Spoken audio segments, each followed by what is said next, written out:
চলুন আমার সাথে, আমি আপনাদেরকে উপরে উঠাবো। মনে হচ্ছে একটু কাছে, মূলত এটা কাছে না, অনেক দূর। এটা একটু ঘাসে অনেকটা পিছিল আকৃতি, ওটা খুবই ঝুঁকিপূর্ণ। 809 থেকে 847 খ্রিস্টাব্দে দেওপাল নির্মিত একটি বৌদ্ধ মঠ।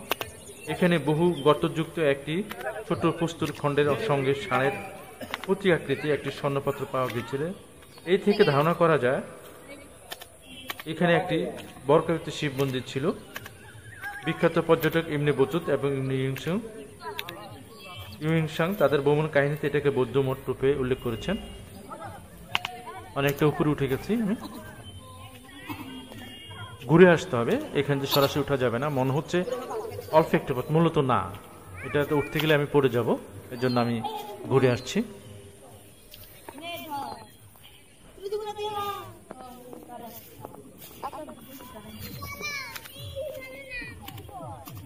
স্তূপের পশ্চিম অংশ রয়েছে বাসকরের প্রবাদ স্মৃতিচিহ্ন, পূর্ব অংশ রয়েছে 24টি কোণ বিশিষ্ট চৌবচ্চা সাদৃশ্য একটি স্নানঘর। এ হচ্ছে স্নানঘরটি। এই স্নানঘরের মধ্যে ছিল 8 ফুট গভীর একটি স্তূপ। কূপটিতে বেহুলা লক্ষিন্দারের মধুনিষেধ যাপনের পর কূপের জলে স্নান করে তাতে শুদ্ধতা লাভ করে বলে মনে করেন। এই হচ্ছে উপর থেকে ওঠা। উপর থেকে সামনের অংশ দিয়ে নামতে এরকম একটা পথ, আমরা নেমে যাব। আমি এখন ভাঙ্গা ইটের মধ্যে দিয়ে, অনেকটা ঝুঁকিপূর্ণ। বগুড়া মহাস্থানকে নিয়ে আমার বেশ কয়েকটি ভিডিও রয়েছে, আশা করি আপনারা ভিডিওগুলো দেখবেন। আমার ভিডিওগুলো যদি ভালো লেগে থাকে অবশ্যই জানাবেন। বাংলাদেশ প্রত্নতত্ত্ব অধিদপ্তর অধীনে যে কয়েকটা ভবন রয়েছে, আমার সবগুলো আমি আশা করি আপনাদেরকে দেখাবো। বেশ কিছু কয়েকটি ভিডিও ধারণ করা হয়েছে আছে আমার এই চ্যানেলে, আশা করি আপনারা দেখবেন।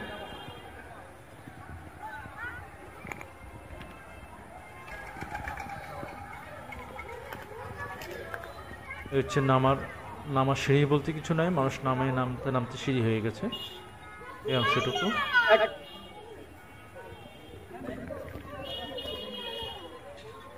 নামাটা অনেকটা ঝুঁকিপূর্ণ।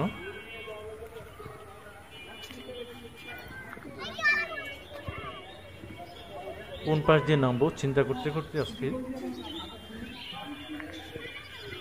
মনে হচ্ছে এই জায়গাটা ভালো হবে, মনে হচ্ছে জায়গাটা ভালো হবে, মানে এই পথটা দিয়ে নামতে